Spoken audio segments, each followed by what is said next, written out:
tremendous job.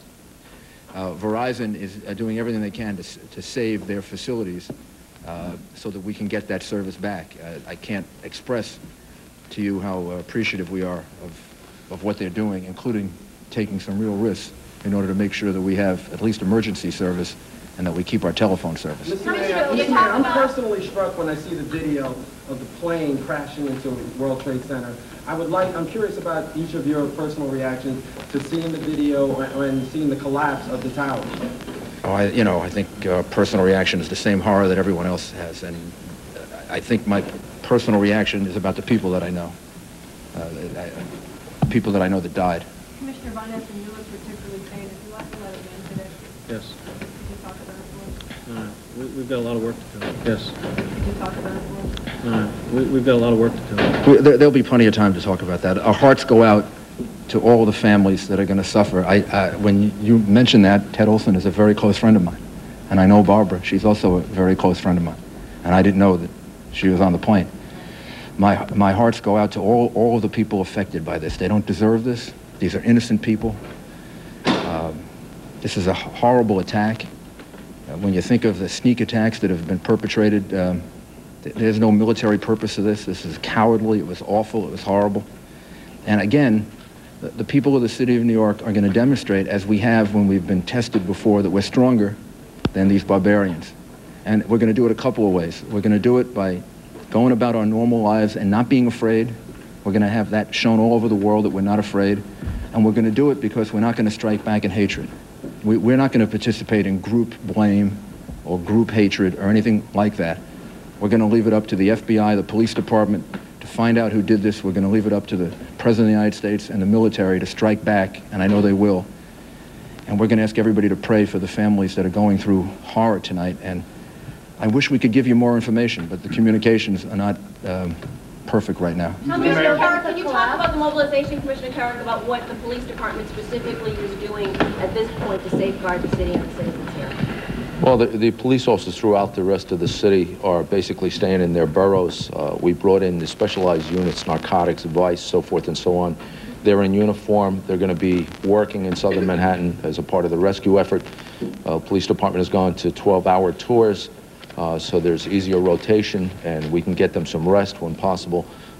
With the assistance of the governor's office, we have the National Guard that's going to be in this evening with us, about 1,500 members of the Guard, maybe 1,700, and so far it's working out fine. They're doing a tremendous job, and I just want to extend my personal thanks and gratitude to all the men and women in the police department and the fire department.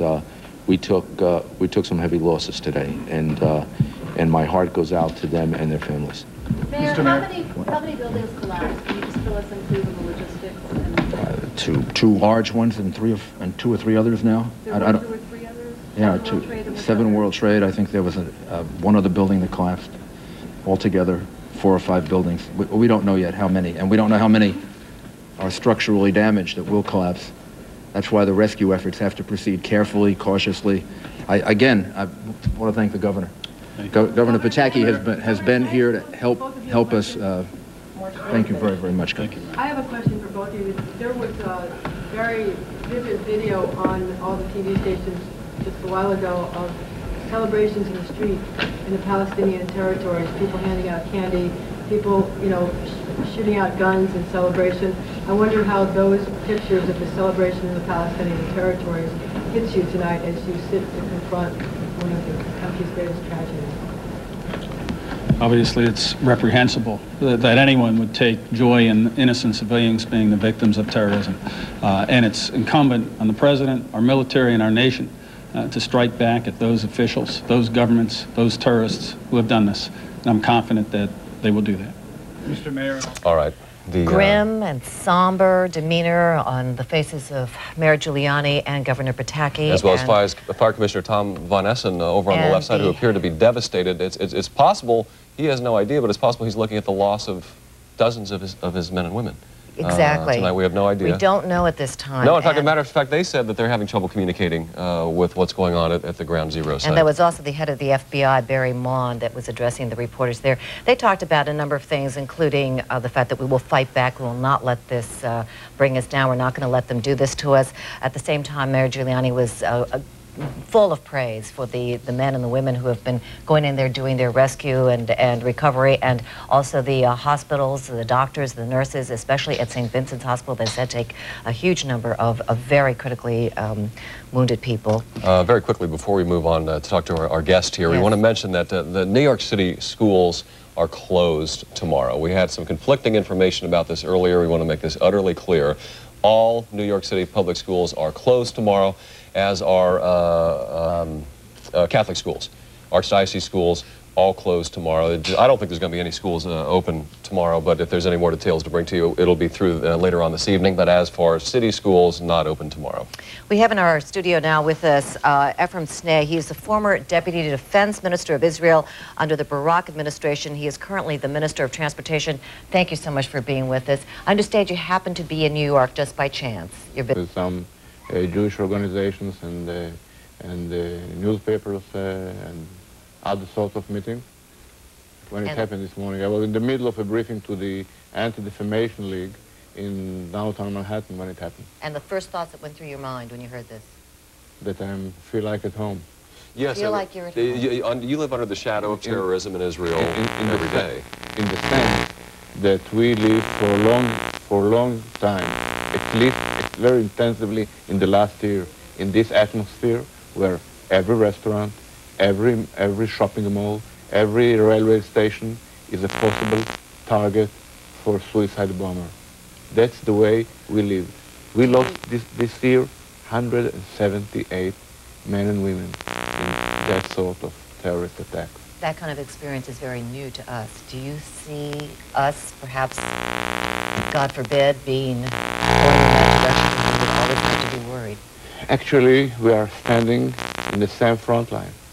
The United States of America and the State of Israel. We face a brutal, murderous offensive of terrorism, of fanatic terrorism. And we are in the same line, and we have to act together. What would you respond to Osama bin Laden, who issued the statement, and as what we're looking at here are people in the West Bank and Nablus celebrating. I don't know if you've seen these pictures or not today. This is after word of the tragedy reached the Middle East. Joyous celebrations among the Palestinian people in the West Bank. Does that surprise you at all? Unfortunately not, because I know what is the extent of hatred in our region towards Israel, towards the United States, and this is the result of ongoing instigation, of incitement against Israel and against the United States, and actually it's a war against the Western civilization, it's a war against the Western democracies. Today, like in the 30s, we, the Jews, we are the first victim of this barbaric hatred, but we are not the last one. Well, I have to ask this question just from the Palestinian point of view. The statement issued by Osama bin Laden several hours ago, I believe I have it right here. When the innocent people were killed in Palestine, why were the people of America silent? Do we have to address this point of view at all? Do we have to address the plight of the Palestinians as we look at how either side feels it's being victimized? I don't think that this is the case for an even-handed attitude. Osama bin Laden find a pretext to justify his murderous operations against the United States in the plight of the Palestinians, but he doesn't tell why the Palestinians suffer.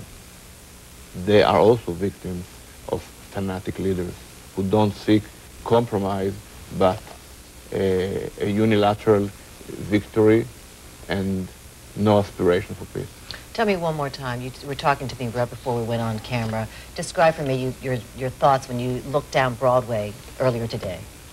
As I told you, the reality today in New York is the same as we have almost every day in Israel.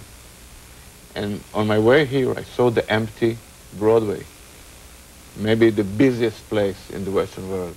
And it reminded me the promenade of Tel Aviv, Schiphol, which now, in lovely summer evenings, is totally empty. This is the same. This is the effect of terrorism. Let me ask you a final question. In the halls of power in Israel right now, what's taking place? I talk with my colleagues in Israel. Of course, we check again what more should we do about the security of the air transportation. And though we have quite an effective system to prevent such events, we're trying to see what we can do more. From Sneh, the former Deputy Defense Minister in the Barak administration, current Minister of Transportation, thank you so much for joining us. Have a good trip back to Israel. Thank you. We're going to go live now to Jackie Highland, who is standing by in City Hall Plaza, right outside City Hall. Jackie, by in City Hall Plaza, right outside City Hall. Jackie? Heidi, things are really intensifying down here right now at City Hall Park. Just take a look over here to my left. Hundreds of police officers. They're all gathered here. It appears from what I've heard that they're getting ready to go back in towards the World Trade Center buildings. I don't know if it's to look for victims, look for bodies, to offer help, to offer support. And then on my right side, if my cameraman Willie Hayes will just turn over here, you have fire departments from all over Long Island. You have New Hyde Park, Jericho Fire Department, Ronkonkoma, Park Slope from Brooklyn. Everybody's heading in here. So things are really heating up and intensifying down here, and the crowds are gathering once again. Also, I have with me two nurses from New York Presbyterian. Kelly, Karen, if you don't mind joining me right now. You both have come into work today. I don't think you were scheduled to work. Can you tell us what your day has been like? Just complete chaos, ordered chaos. I mean, at the hospital, everybody's there. Amazing people came in to help. There's hundreds of doctors, nurses, EMTs, firemen, cops. You can see everyone just wants to help, and it's frustrating right now because we're all just, no one can get close enough to the scene to bring them out. We were at the hospital where we had a lot of burn victims, a lot of trauma, and then there was sort of a lull. We're all just waiting, and we jumped in an ambulance to come here. We have a triage center set up, but again, we're all just waiting. They can't get close enough. Can you describe some of the injuries? What Kelly and I have seen, Kelly works in the burn unit, are pretty bad burns, really 90% total burns, full thickness, really awful burns.